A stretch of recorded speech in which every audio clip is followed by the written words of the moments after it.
সময়টা যেন বেশ খারাপ যাচ্ছে ব্রিটিশ এমপি ও সাবেক স্বৈরাচার প্রধানমন্ত্রী শেখ হাসিনার ভাগ্নি টিউলিপ সিদ্দিকের। একসময় পশ্চিমা রাজনৈতিক মঞ্চে নিজেকে হাসিনার ভাগ্নি বলে পরিচয় দিতে গর্ব হতো যার, এখন যেন নিজের রাজনৈতিক ক্যারিয়ারে টিকে থাকা লড়াইয়ে আপন খালাকেই দুষছেন তিনি।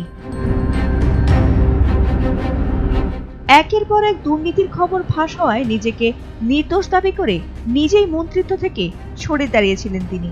তবে ঢাকার আদালতে খালা হাসিনার পাশাপাশি ভাগ্নি টিউলিপেরও বিচার হবে এমন তথ্যে যেন ঘুম হারাম হয়ে গেছে তার।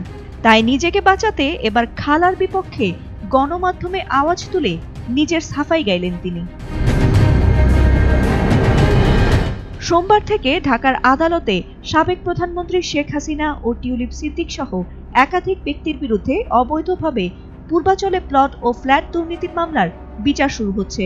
তাই এর আগের দিন রোববার ব্রিটিশ গণমাধ্যম দ্য গার্ডিয়ানের এক সাক্ষাৎকারে এসে তিনি নিজেকে নির্দোষ দাবি করেন।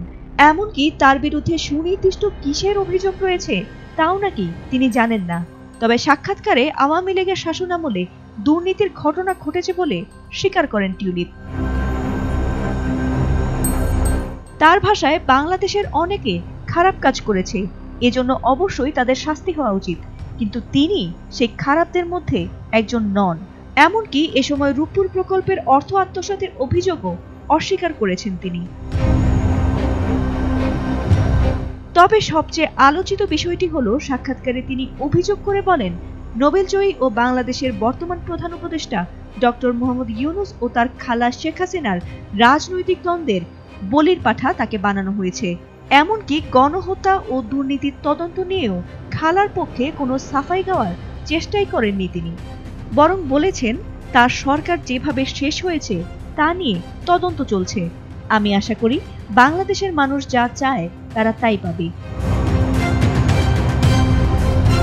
ঢাকার আদালতে বিচার, আন্তর্জাতিক গণমাধ্যমে আত্মপক্ষ সমর্থন, টিউলিপের বর্তমান সময়টা যেন এক রাজনৈতিক মাইনফিল্ডে হাঁটার মতো।